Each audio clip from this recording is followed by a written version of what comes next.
ये कहानी है टेसा और स्काइलर की। बहुत ही हार्ट टचिंग लव स्टोरी है। वीडियो को एंड तक देखते रहिए। डेफिनेटली इस स्टोरी को देखने में आपको बहुत ज़्यादा मज़ा आएगा। कहानी की शुरुआत होती है एक एक्सीडेंट से, जहाँ पर टेसा और स्काइलर का एक्सीडेंट होता है और टेसा अपनी बॉडी के बाहर होती है, इसे आप आत्मा कह सकते हैं, और वो खुद की बॉडी को वहाँ पर देखती है। और उस मूवी का नाम है द इन बिटवीन। तो इसमें थोड़ी सी हमें पैरानॉर्मल एक्टिविटी भी देखने को मिलेगी। और उसके बाद टेसा खुद को हॉस्पिटल में पाती है और अचानक से उसकी आँख खुल जाती है और देखती है उसके सामने डॉक्टर होती है और उसके पेरेंट्स होते हैं।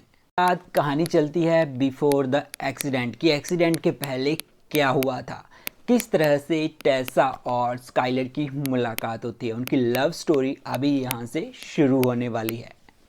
टेसा एक फ़ोटोग्राफ़र होती है और वो मॉर्निंग में उठती है, अपनी कैमरा को सेटअप कर लेती है और निकल पड़ती है।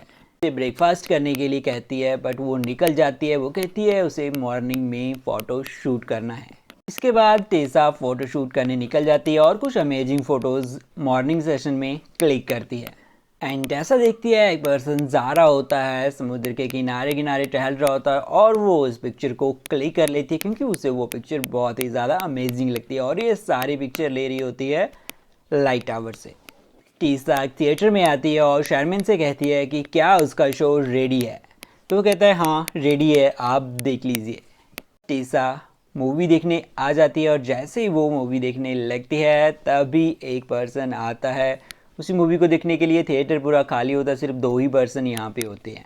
कोई अनदर लैंग्वेज में होती है तो वो लड़का कहता है कि वो उसके लिए ये मूवी ट्रांसलेट कर सकता है, बट वो कहती है कि वो शर्मन से कहेगी कि वो सबटाइटल के साथ मूवी लगा देता है। वो लड़का कहता है कि इसमें उसकी कोई गलती नहीं है, गलत प्रिंटिंग आ गई है, उसमें ये कुछ नहीं कर सकता। तभी वो मान जाती है और वो लड़का उसे वो मूवी एक्सप्लेन करने लगता है। शो देख रहे होते हैं, काफ़ी हार्ट टचिंग होता है जिससे कि टेसा की आंखों में पानी आ जाता है।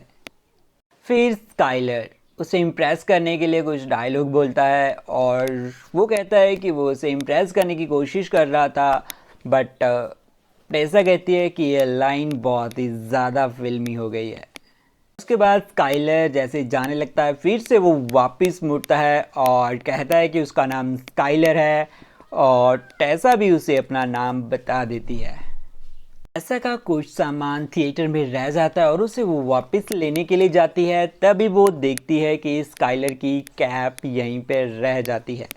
वो उस कैप को देने के लिए स्काइलर के पीछे भागती है, बट स्काइलर वहाँ से निकल चुका होता है और वो उसकी गाड़ी की एक पिक ले लेती है।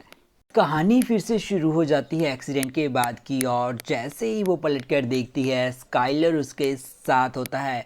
स्काइलर की एक्चुअल में मौत हो चुकी होती है उस एक्सीडेंट में। तो वो स्काइलर से कहती है क्या तुम अभी भी ज़िंदा हो। तो वो उसे बताता है कि हाँ मैं अभी भी ज़िंदा हूँ।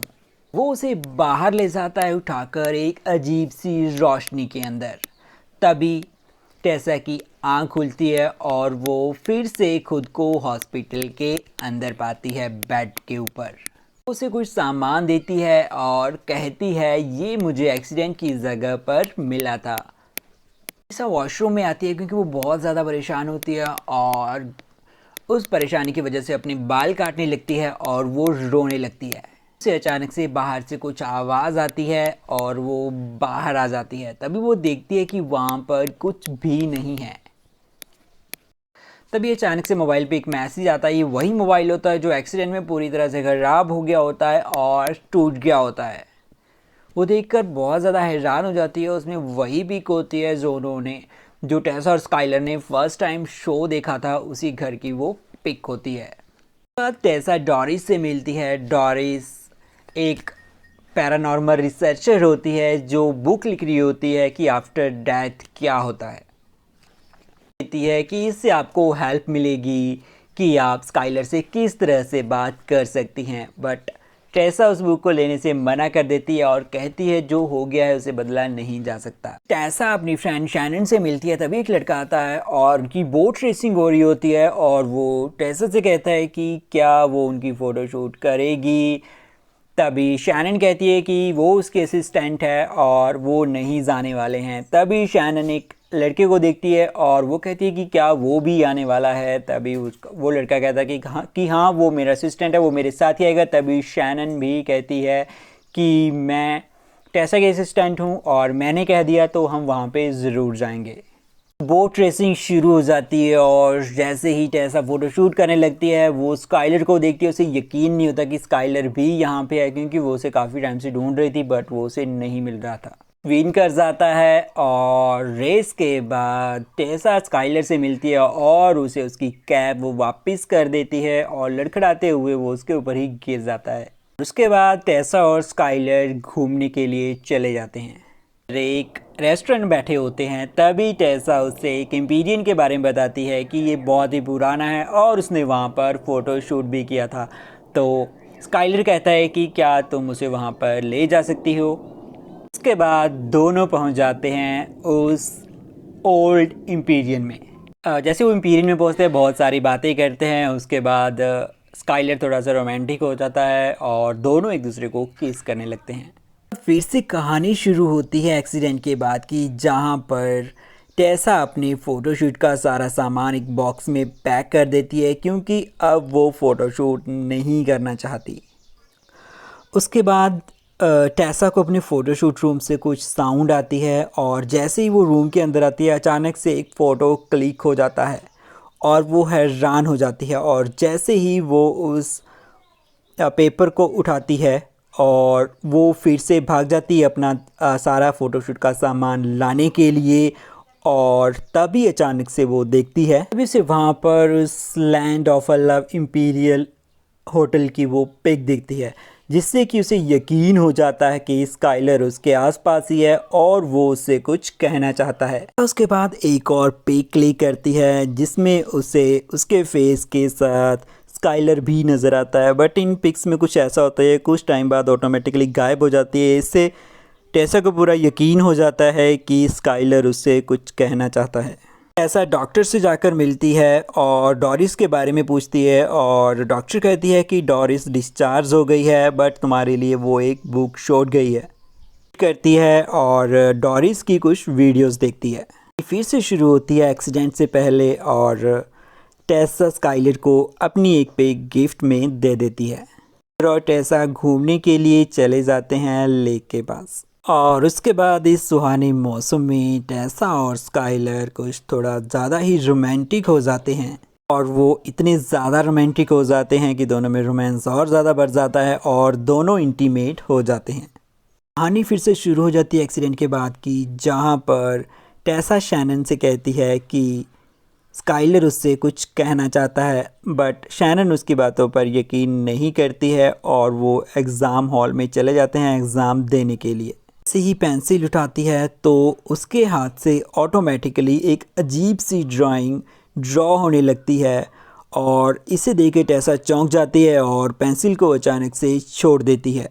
तभी अचानक से वहाँ पर सबके मोबाइल्स में एक गाना बजने लगता है और जिससे कि सभी लोग परेशान हो जाते हैं कि यहाँ पे क्या हो रहा है।